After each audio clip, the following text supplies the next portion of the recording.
Hello and welcome back. In this video we're going to have a look at the differences between making a print from our digital image or resizing it for projection on a screen. And can you see any difference when you're looking at on screen or looking at a high quality inkjet print? And the answer to this is a little more complicated than it might first seem, but we'll step in and we'll have a look firstly at how we resize our images from a full-size digital image to something for projection or uploading to the internet. Now the first thing to remember is when we're looking at an image on our screen, as our computer screen here is, you are only seeing a small proportion of the image. And I've got an image here zoomed to fill the screen, but if we were to zoom in on this image and look at it at a larger magnification, with the full-size image you are going to see a lot more detail as you zoom in. And once you get to 100%, this is the highest resolution or the clearest version of the image you are going to be able to see, because you have 1 pixel of the image for 1 pixel on the display. But of course, if we zoom in on a high resolution image on our screen, we can't see the whole image because it's much larger, so we need to zoom back to fit onto the screen. But when we resize an image for projection or uploading to the internet, it is going to be viewed at 100% of the pixels that you are supplying, and that makes a fundamental difference. So there are 2 ways that we can simply resize an image for making a projection or an image to upload to the internet. And the first way might be to go via Photoshop's image size menu, and we would change our size to suit. But we need to know how many pixels we need to resize our image to. So let's just cancel that and let's just go back and have a think about what sort of pixel dimensions we need for our image. So what we're looking at is the difference between a printed image and a display, a computer display or a high definition television or a data projector type display. And when we look at one of these, high definition television has 1920 by 1080 pixels. Regardless of how big the television is, if it's high definition, it's that resolution. And when we're resizing our image for this sort of projection, that's what we need to aim for. But the problem is, if our image is 3:2 ratio, which is the most common format for digital sensors, we can't fit 1920 by 1080. We need to work to that 3:2 ratio, so our image size will be 1620 by 1080 pixels. And if we go to something a little more high resolution, such as a 4K screen or monitor, it has actually twice the number of pixels across the screen and twice the number of pixels up the screen, so that each of these dimensions you'll see here, 3840 by 2160, gives us a higher resolution image. But again, our image size is that 3:2 ratio, so we'd be looking at 3240 by 2160 pixels to fit onto the screen. And how we do that is either in Photoshop or Lightroom to resize our image. So let's go back now to Photoshop and have a look at the pixels we want. And in our Photoshop image, we have a 45 megapixel image. This one I'm using for the example. Your example might be a lower resolution, but the same principle applies. In my original image, I have a 45 megapixel image, which is 8256 pixels by 5504. So we're going to dramatically downsize the image, and I'll demonstrate this in Photoshop. So back in Photoshop, let's firstly look at how we would resize our image for that screen projection, and we're going to work on the high definition size in these examples to not make it too complicated. We don't want to add too many maths into this whole exercise. But let's go back into our image. This is our full-size image. We go to image size, and if you're showing something other than pixels, just click on this box, change it to pixels, and you can see here's my original pixel dimensions. And we know that for high definition television, our governing height is 1080 pixels.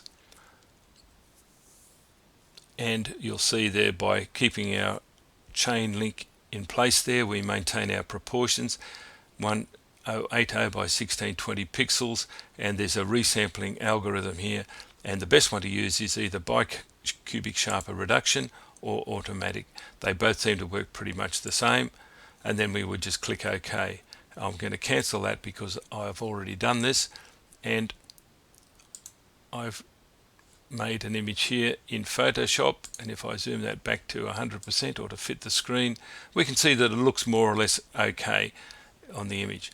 But what we need to do once it's resized in Photoshop, we need to resharpen that because we've thrown away something like 93% of the image information, and we will have lost a little bit of sharpness. So we would then, having done the resizing, we would go up to our filters menu, go to sharpen, unsharp mask, and the amount that I find that works fine for a resampled image for projection would be an amount of 25%, not a huge amount, radius of 1 pixel, threshold of 2 levels, so we're not sharpening things where there's no difference in tone, and then you would just click OK, and then we'd be in business. Now I've already done this on this image so that we're all looking at an equal comparison, and the alternative way to do that would be to go to Lightroom and do it via the export menu in Lightroom. I have the same original Photoshop image, and we would go to the export menu and choose our options, and it's quite simple in Lightroom. Choose where you want it to go to, and remember we have to change this from a Photoshop or TIFF file to a JPEG, reduce the color space to sRGB, and here's our width and height. Now we can quite comfortably type in our overall width and height dimensions because Photoshop or Lightroom will maintain those proportions, and so the image will end up 1620 by 1080. But it's important here to make sure that you add sharpening for the screen display, so it will add that sharpening when you export it, and then finally you click on export to do that. Now I've already done that, so we'll just move Lightroom out of the way and we'll go back, and here's the Lightroom export, and here's the other one from Photoshop, and they look pretty much the same, so there's not really a lot of difference. But where there is a big difference is where we compare the exported image to the original file. So if I was to take the Lightroom exported image and transfer it to the Photoshop image, we'll see a marked difference. So if I just get the move tool, drag that image from there and then overlay it over my Photoshop file, you'll see a dramatic difference. Now it's going to be a different color space. We're not going to worry about this at the moment because we're really just concerned about the image size. Now here's the resized version of our image compared to the full-size Photoshop image. You can see here that basically we've lost a vast amount of the detail, and so when you start to zoom in on the Photoshop file, you will reveal more detail.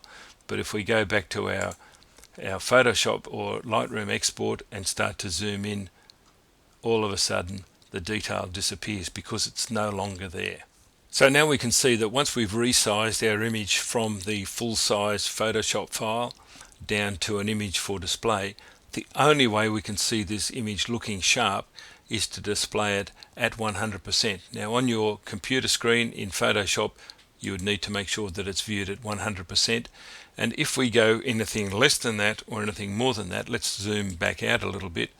Because we no longer have 1 pixel of image to 1 pixel on screen, it is going to look less sharp. And as we zoom back out, it still looks roughly sharp, but you'll see that once you zoom in, and if you go beyond that 100%, it really does break up very quickly. So the first take home from this exercise is that a projected image is only suitable for viewing at 100%. So if you're viewing it on your television at home, it will be displayed at 100%. And if you're projecting it on a data projector, again, it will be projected at 100%. But anything other than that, the image will look less sharp. But if we go back to our Photoshop file, obviously at 100%, again, we're looking at 1 pixel of image for 1 pixel on screen, and that's the maximum sharpness. But we can still zoom in and see a lot more detail because our image contains a lot more information. And if we go back out, we can zoom back out to a smaller dimension. And a little bit of a clue here is that whenever you're viewing an image on screen, you need to be viewing it in multiples of 100%. So 50% is 2 pixels of image for 1 pixel on screen, 100% is 1 pixel for 1 pixel, and 200 is obviously 1 pixel of image for 2 pixels on screen. So as long as you maintain those multiples, it will look as sharp as it can possibly be. But of course, with the Photoshop image, we can zoom in and out, and we can reveal that fine detail whenever we want to. We've looked at resizing our image down to a suitable size for projection, but now we need to look at what we need to do to our image for printing. And looking at our original image size, 8256 by 5504 pixels, we're going to need to do some resampling in order to print. Now we're looking at a print example of an A3 size print. A3 paper is 420 by 297 millimeters, but we need to allow for some sort of a border around the print. So I'm going to work on a size of 380 by 253. And remember that if we're printing on an Epson printer, we need to have 360 pixels per inch to maintain image sharpness, and we need to then resample our image to make that work. So this is how we work it out: 360 pixels per inch. Of course, only the Americans understand inches anymore, and that translates to 14.17 pixels per millimeter. And then we simply can work out our image size based on the width of the image. 380 by 14.17 gives us the pixel dimensions we need to resample to. So it will now become 5385 by 3585 pixels. So we're downsampling our image in order to make a print. And with a 45 megapixel image, we have too many pixels to print at A3, but when we come to print to A2, we're getting much closer to the right number of pixels in our original image. Going back to Photoshop then, to resize our image for printing at A3 size, we again go back to the image size menu, and we can check those calculations.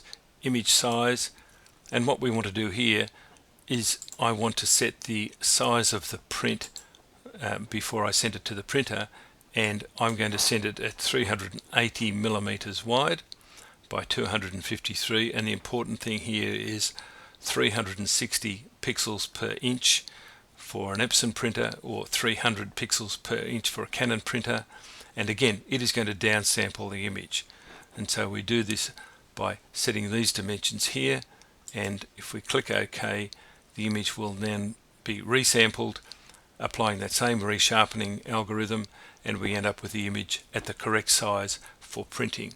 So again, we have lost a few pixels in the process, but we're still maintaining most of the image information. And if we go back and look at that image size again, just to check where we are, we look at the number of pixels, we know that the dimensions are right, 5386 by 3591. That is the number of pixels we're going to be able to print with. And so now let's have a look at how we would view and understand the print versus the image on screen. Coming back to our printed version of the image and how we compare that to an image displayed on screen or projected, it starts to get a little bit more complicated now, because we need to consider the viewing distance for the image as we view it on screen or on the wall. And there are a couple of areas where we need to consider this. When you're looking at a television or a monitor, the ideal minimum viewing distance is said to be 1 to 1.5 times the diagonal of the screen, or 3 times the height, which equates to roughly the same thing.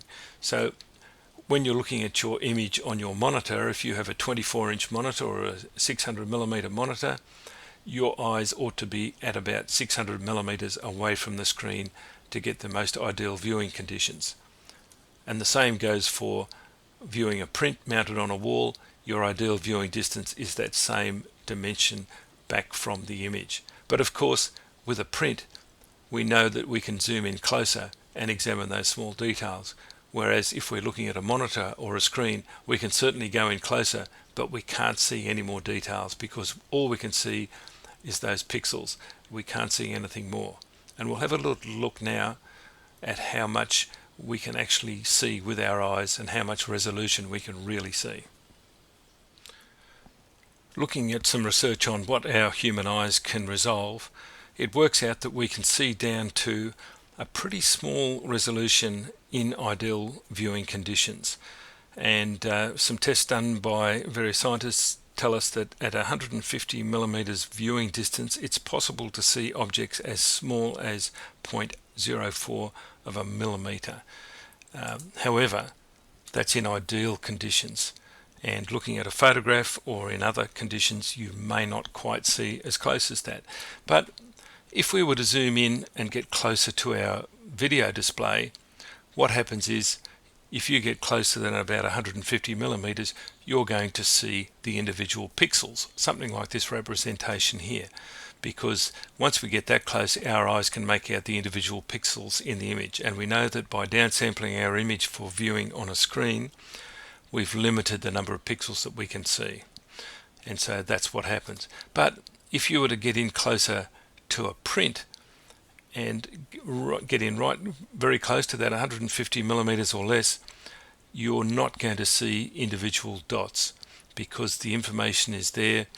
Each pixel represents 0.06 of a millimeter on the print, but that individual pixel is made up of multiple micro dots to add the color into the image. So even with using a loupe or a magnifying glass and getting really close, you are barely able to see any individual dots in a print, even at that super close viewing distance. So what does all that tell us? So what all this means is when you're looking at an image on a screen that's been downsampled or looking at the full resolution image, you're not really going to see much difference when it's viewed on a screen. What you are going to see though is when the image is printed. If you get in close, you can really make out much more detail that you can't possibly see in a projected or an image on a screen. And so if you're purely producing images for display on screen or online, you don't need a high resolution camera or anything like it. 2 megapixels is more than enough to give you an image that's suitable for display on screen or online. But if you're going to print an image, then obviously you need a lot more information because our print can contain a lot more detail than it's possible to show in a projected image or an image on screen. And while we think about that, let's have a look at what are the resolutions that are required for things like Facebook, Instagram, etc. So let's have a quick look at what's required for those. And so finally, let's just have a quick look at what sort of size images you need to have for things like Facebook and Instagram. Instagram firstly works on a square box, 1080 by 1080 pixels, but again, if you're uploading an image that's a 3 by 2, your image size is going to be restricted to the long side, so something like 1.7 megapixels. And if you're uploading an image that's a different format or a different size, Instagram is going to resample that for you, and who knows what the quality is going to be. Maybe it's fine, maybe it's not. But just bear in mind that the images on Instagram are very small.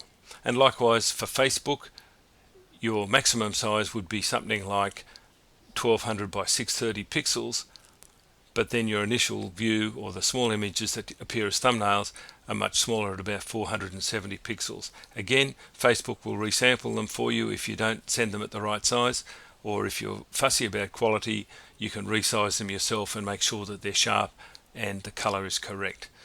And finally, for websites, this varies enormously. For something like a Squarespace website, which is the one I use, the maximum image size generally would be something like 750 pixels wide, or can be smaller. And if you're using an image for a banner image across the top of a page, that will be a larger image, but generally it's hidden with text and other aspects. So images on websites again are going to be much smaller size than you would even use for projection. So if any of these things are important to you to maintain the quality, then you need to have a look at how you resize and how you resharpen your images for best effect when they're uploaded to a website. I hope that's all been helpful to you, and I look forward to seeing you again soon. Thanks for watching.